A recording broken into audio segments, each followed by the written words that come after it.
बिस्मिल्लाहिर्रहमानिर्रहीम। अस्सलाम वालेकुम। मैं राहिला वहीद पाकिस्तान इनसाइट्स में 1940 से 1947 तक के कुछ और अहम वाक़यात के साथ। इससे पहले की वीडियो में मैंने आपसे 1935 से लेकर 1940 तक के इम्पॉर्टेंट वाक़यात को बड़ी तफसील से डिस्कस किया था और हमने अपनी बात 1940 की पाकिस्तान रेजोल्यूशन पर ख़त्म की थी। 1940 में सिर्फ पाकिस्तान रेजोल्यूशन ही नहीं था बल्कि उसके बाद कुछ और वाक़यात भी थे जो कि आज हम अपनी इस वीडियो में डिस्कस करने लगे हैं।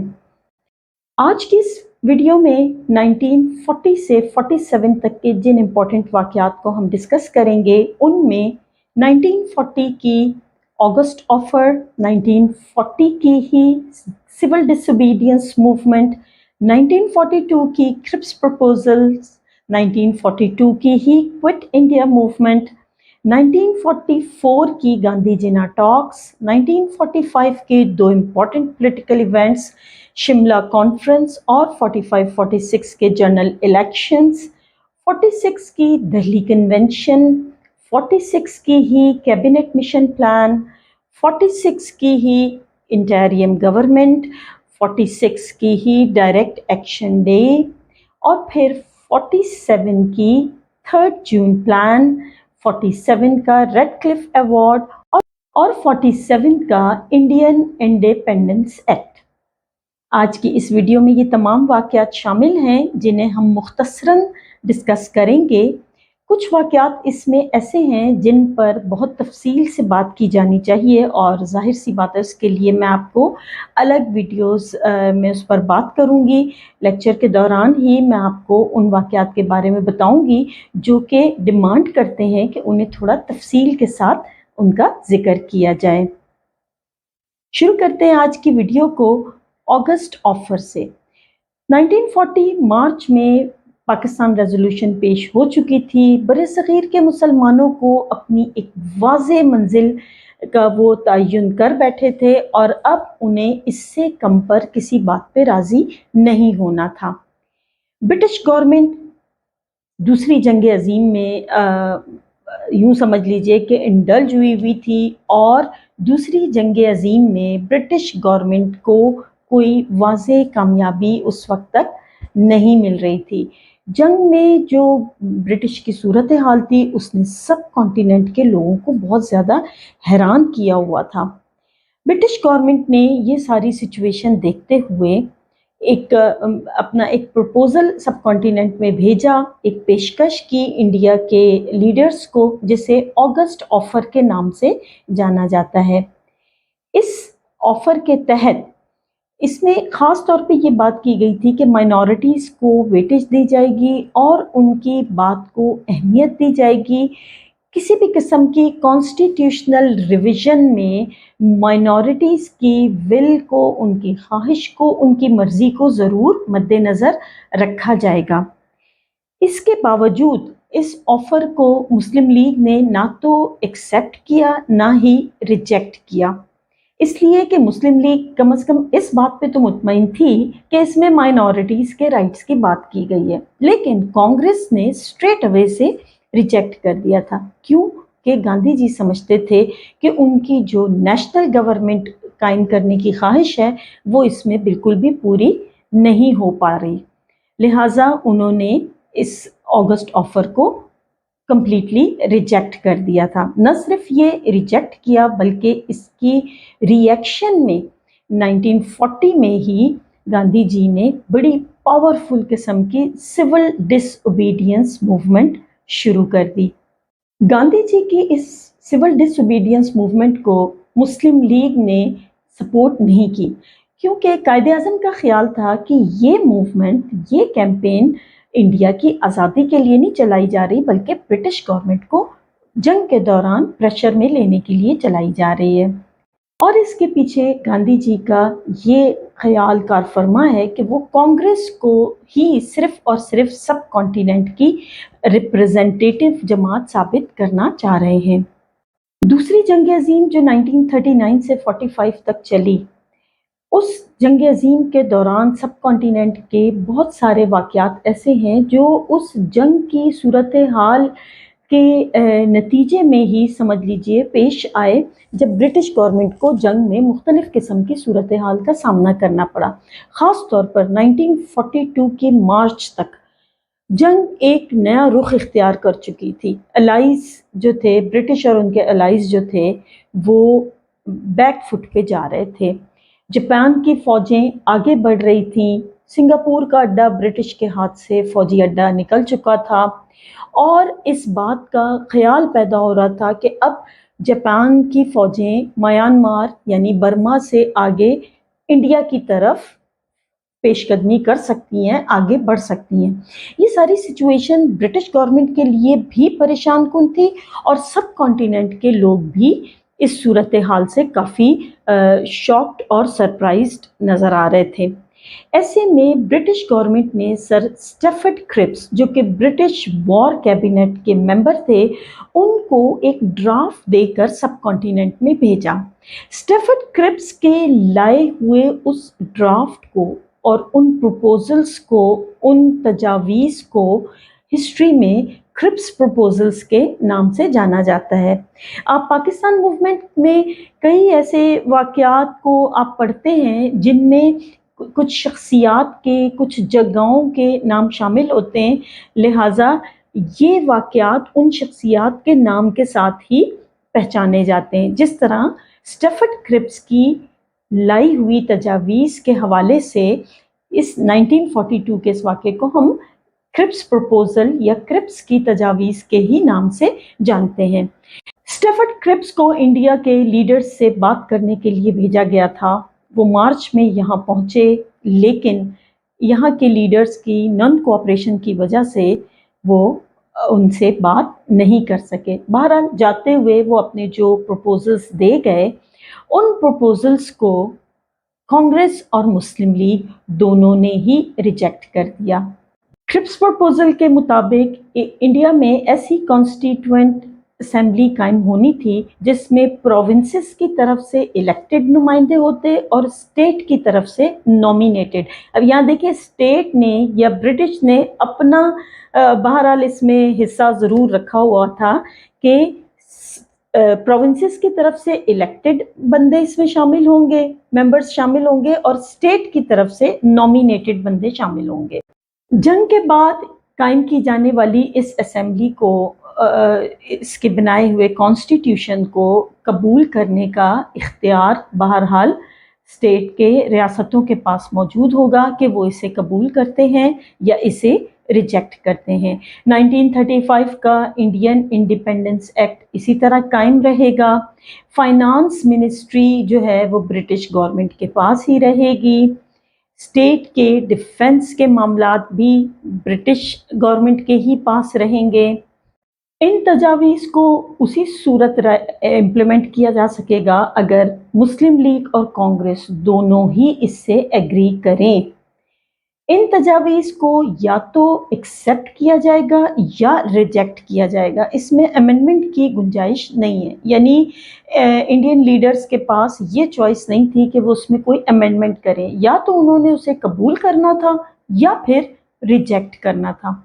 اس صورتحال میں گاندھی جی نے ان تجاویز کو ایک فیلئر بینک کا پوسٹ ڈیٹڈ چیک، ایک ایسے بینک کا پرانا چیک قرار دیا جو کہ آلریڈی فیل ہو چکا ہوا ہے. ان پروپوزل میں ایک بڑی خاص بات تھی جو کہ اصولی طور پہ مسلمانوں کے لیے اور مسلم لیگ کے لیے اطمینان کا سبب ہونی چاہیے تھی کہ اگر کوئی ایک صوبہ یا ایک سے زیادہ صوبے اس بنائی ہوئی اسمبلی کے دستور سے اختلاف کریں، جو کانسٹیٹیوشن اس اسمبلی نے بنایا ہے، اگر ایک یا اس سے زیادہ صوبے اس سے اختلاف کریں، انہیں وہ منظور نہ ہو، تو انہیں یہ حق ہے کہ وہ اپنی علیحدہ ریاست بنا سکتے ہیں. کرپس پروپوزل کی تجاویز سے گاندھی جی کو یہ احساس ہو گیا تھا، کانگریس نے یہ محسوس کر لیا تھا کہ انڈائریکٹلی برٹش گورنمنٹ قرارداد پاکستان میں جو ڈیمانڈ کی گئی تھی مختلف صوبوں کو ملا کر ایک ریاست بنانے کی، اسے منظور کر چکی ہے. لہٰذا कांग्रेस ने इसकी मुकम्मल तौर पर रिजेक्शन कर दी, इन प्रपोजल्स को रिजेक्ट कर दिया, जबकि मुस्लिम लीग ने भी इसे कबूल करने से इनकार कर दिया, क्योंकि पाकिस्तान की तश्कील के या पाकिस्तान को तस्लीम करने की इसमें जो वाज़े किसी किस्म की कोई तजावीज़ मौजूद नहीं थी। सिखों ने भी, यानी एक तरफ कांग्रेस ने इसे रिजेक्ट किया, दूसरी तरफ मुस्लिम लीग ने रिजेक्ट किया, और तीसरी तरफ सिख बिरादरी ने इन प्रपोजल्स को इंडिया की तबाही करार दिया। क्रिप्स प्रपोजल, जो कि स्टैफर्ड क्रिप्स ने ब्रिटिश गवर्नमेंट की तरफ से इंडियन अवाम की सपोर्ट हासिल करने के लिए भेजी थी, न सिर्फ उन तजावीज़ को रिजेक्ट किया गया, बल्कि गांधी ने इन तजावीज़ के बाद ब्रिटिश गवर्नमेंट को प्रेशराइज करने के लिए एक ज़बरदस्त किस्म की मूवमेंट क्विट इंडिया, हिंदुस्तान छोड़ दो के नाम से चलाना शुरू कर दी। इस तहरीक का मकसद क्या था, इस मूवमेंट का मकसद क्या था? ब्रिटिश गवर्नमेंट को प्रेशराइज करना कि वो फौरी तौर पे इंडिया छोड़ दें। मुस्लिम लीग के कुछ लीडर्स जो थे वो इस मूवमेंट को सपोर्ट करने के हक में थे, लेकिन कायदे आज़म ने इस मूवमेंट को न सिर्फ ये कि सपोर्ट नहीं किया, बल्कि इसके स्लोगन को भी चेंज किया, यानी divide and quit India. Gandhi ji ने कहा था क्विट इंडिया, इंडिया छोड़ दें, लेकिन मुस्लिम लीग ने इस चीज़ का एहसास किया था कि अगर ब्रिटिश इंडिया फ़ौरन छोड़ देंगे, बग़ैर किसी सॉल्यूशन के, बग़ैर किसी डिस्ट्रीब्यूशन के, बग़ैर किसी डोमिनियन स्टेटस के, तो मुस्लिम्स और मुस्लिम लीग कांग्रेस के रहमो करम पर रह जाएगी, और अंग्रेज़ों के जाने के बाद वो अपने हकूक़ के लिए कांग्रेस की तरफ देखने पर मजबूर होगी। लिहाजा कायदे आज़म ने इस मूवमेंट के स्लोगन को चेंज किया और डिवाइड एंड क्विट इंडिया के नाम से नया स्लोगन दिया, यानी पहले तकसीम करें फिर छोड़ें। 8 अगस्त 1942 की क्विट इंडिया इतनी ज़्यादा पुरतशद्दुद और रिबेलियस किस्म की मूवमेंट साबित हुई कि इसके नतीजे में पूरे सब कॉन्टिनेंट में लॉ एंड ऑर्डर सिचुएशन पैदा हो गई। न सिर्फ ये, बल्कि तोड़ फोड़, जलाओ घेराव के वाक़यात और रियॉट्स पूरे मुल्क में शुरू हो गए, और जिसके नतीजे में गांधी जी को अरेस्ट कर लिया गया। गांधी जी के जेल से भेजे जाने वाले मैसेज डू और डाई ने मज़ीद समझ लीजिए आग लगा दी, और उस आग के नतीजे में पूरे सब कॉन्टिनेंट में एक अनारकी और बेचैनी फैल गई। इस सिचुएशन के बाद अब ये वाज़े हो गया था कि कांग्रेस इंडिया की यूनिटी पे और इंडियन कौम को एक कौम डिक्लेयर करने पर बज़िद थी, जबकि मुसलमान और मुस्लिम लीग सब कॉन्टिनेंट के मुसलमानों को अलहदा कौम तसव्वुर करते हुए अलहदा वतन के क़याम के मुतालबे से दस्तबरदार होने के लिए तैयार नहीं थे। अब ये दो वाज़े डिफरेंसेस ऐसे थे जो कि जिनको एड्रेस होना बहुत ज़्यादा ज़रूरी था। पाकिस्तान मूवमेंट में गांधी जिना टॉक्स 1944 के गांधी जिना मुज़ाकरात को बड़ी अहमियत हासिल है, इस बात की रोशनी में कि ये दोनों पार्टियां या ये दोनों लीडर्स या ये दोनों कौमें अपने अपने मौक़िफ़ पर मजबूती के साथ डटी हुई थीं, और किसी किस्म का कोई सलूशन सामने नहीं आ रहा था। ऐसे में राजगोपालाचार्य कांग्रेस के लीडर ने अपना एक फार्मूला तैयार किया, इस चीज़ को महसूस करते हुए कि जब तक ये दोनों लीडर्स आपस में बात नहीं करेंगे और मामलात को हल नहीं करेंगे, तब तक ये अपना मकसद ब्रिटिश गवर्नमेंट से हासिल नहीं कर पाएंगे। 1943 में राजगोपालाचार्य ने अपनी कुछ तजावीज़ मुरतब की, जिसे राजगोपालाचार्य फार्मूला के नाम से जाना जाता है। राजगोपालाचार्य ने अपना फार्मूला गांधी जी को जेल में जाकर पेश किया और उनकी अप्रूवल हासिल की।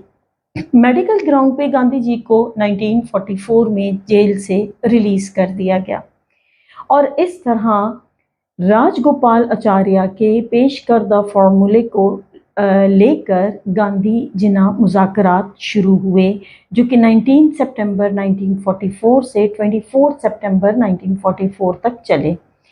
ان مذاکرات کا بھی کچھ یوں سمجھ لیجئے نتیجہ اس لیے نہیں نکلا کہ گاندھی نے قائد اعظم کو یہ اویئر کرایا کہ وہ اپنی ذاتی حیثیت میں یہ مذاکرات کر رہے ہیں، اس کا کانگریس سے یا دیگر لیڈر سے کوئی تعلق نہیں ہے، اور یہ ان کی ذاتی خواہش پہ ہو رہا ہے۔ اور ان کی یہ خواہش تھی کہ قائد اعظم اس بات کو منظور کریں کہ پاکستان کا مطالبہ ایک مضحکہ خیز مطالبہ تھا، ایک بیوقوفانہ مطالبہ تھا، اور حقیقت میں ایسا نہیں ہونا چاہیے۔ قائد اعظم نے گاندھی کو ان کی اس سوچ کا، اس خواہش کا جواب ان الفاظ میں دیا کہ سب کانٹیننٹ کے مسلمان جو کہ ایک علیحدہ قوم ہیں اور اپنے علیحدہ تشخص کو، اپنی جو سیپریٹ آئیڈینٹی ہے اس کو سامنے رکھتے ہوئے اپنے مذہب، اپنے کلچر کی بنیاد پر ایک واضح اسٹیٹس رکھتے ہیں ایک قوم کا، اور وہ پاکستان کے مطالبے سے دستبردار نہیں ہوں گے۔ گاندھی کا اسٹانس یہ تھا کہ اختیار اور اقتدار کانگریس کو ملنا چاہیے، اور پھر وہ اس چیز کی اجازت دیں گے کہ وہ ریاستیں جو ووٹ کریں گی علیحدہ ہونے پر، ان کو ایک سوورن سٹیٹس نہیں بلکہ انڈین فیڈریشن کے پارٹ کے طور پر انہیں الگ سٹیٹس دے دیا جائے گا۔ گاندھی کا خیال تھا کہ ان کی پیش کی ہوئی یہ تجاویز جو ہیں وہ لاہور ریزولوشن کے یا قرارداد پاکستان جو تھی، قرارداد لاہور جو تھی اس کے مطابق ہے، جبکہ قائد اعظم نے اس سے مکمل طور پر ڈس ایگری کرتے ہوئے اس کو ریجیکٹ کر دیا۔ اس طرح سے یہ مذاکرات بغیر کسی نتیجے کے ختم ہو گئے۔ گاندھی جناح مذاکرات کی ناکامی کے بعد ایک اور اٹیمپٹ لیا گیا جو اس مرتبہ برٹش گورنمنٹ کی طرف سے لیا گیا۔ وائس رائے لارڈ ویول نے یہ تجویز پیش کی، لہٰذا اسے ویول پلان کے نام سے جانا جاتا ہے۔ انہوں نے ان تمام لیڈرز کو شملہ کے مقام پر ایک کانفرنس منعقد کر کے بلایا بات چیت کے لیے۔ یہ کانفرنس 24 جون سے شروع ہو کر 14 جولائی 1945 تک رہی۔ کانفرنس کے ممبرز جو تھے وہ اس بات پہ ایگری کر گئے تھے کہ ایگزیکٹو کونسل جو بنے گی اس میں 5 ہندو کاسٹ کے ہوں گے اور 5 مسلمز ہوں گے، لیکن یہ کانفرنس بغیر کسی نتیجے کے ڈیڈ لاک کا شکار ہو کر ختم ہو گئی۔ کس بات پر؟ کہ کانگریس نے یہ کہا کہ 5 مسلمز جو اس کونسل میں ہوں گے ان میں سے 3 مسلم لیگی ہوں گے، ایک کو کانگریس نامینیٹ کرے گی، نیشنلسٹ مسلم ہوگا، اور ایک یونینسٹ مسلم ہوگا، جبکہ مسلم لیگ کا یہ کہنا تھا کہ 5 کے 5 مسلم ممبرز جو ہیں وہ مسلم لیگ سے ہی ہوں گے، صرف مسلم لیگ کو ہی یہ اختیار ہونا چاہیے کہ وہ مسلم ممبرز کو نامینیٹ کرے۔ وائس رائے کا یہ کہنا تھا کہ 4 مسلم لیگی اور 5واں یونینسٹ مسلم ہونا چاہیے۔ قائد اعظم نے وائس رائے کی بات سے اور کانگریس کی بات سے اختلاف کیا اور اس بات پر ڈٹے رہے کہ مسلم ممبرز کا تقرر صرف اور صرف مسلم لیگ ہی کرے گی، اس لیے کہ مسلم لیگ برصغیر کے مسلمانوں کی واحد ریپریزنٹیٹیو جماعت ہے، جبکہ کانگریس کا موقف یہ تھا کہ کانگریس سب کانٹیننٹ کے تمام لوگوں کی واحد ریپریزنٹیٹیو جماعت ہے۔ اس ایک بات پر ڈیڈ لاک ہوا اور یہ کانفرنس 14 جولائی کو بغیر کسی نتیجے کے ختم ہو گئی۔ اپنا ڈھیر سارا خیال رکھیے گا۔ اس لیکچر کے سیکنڈ پارٹ میں آپ سے ایک مرتبہ پھر ملاقات ہوتی ہے۔ اللہ حافظ۔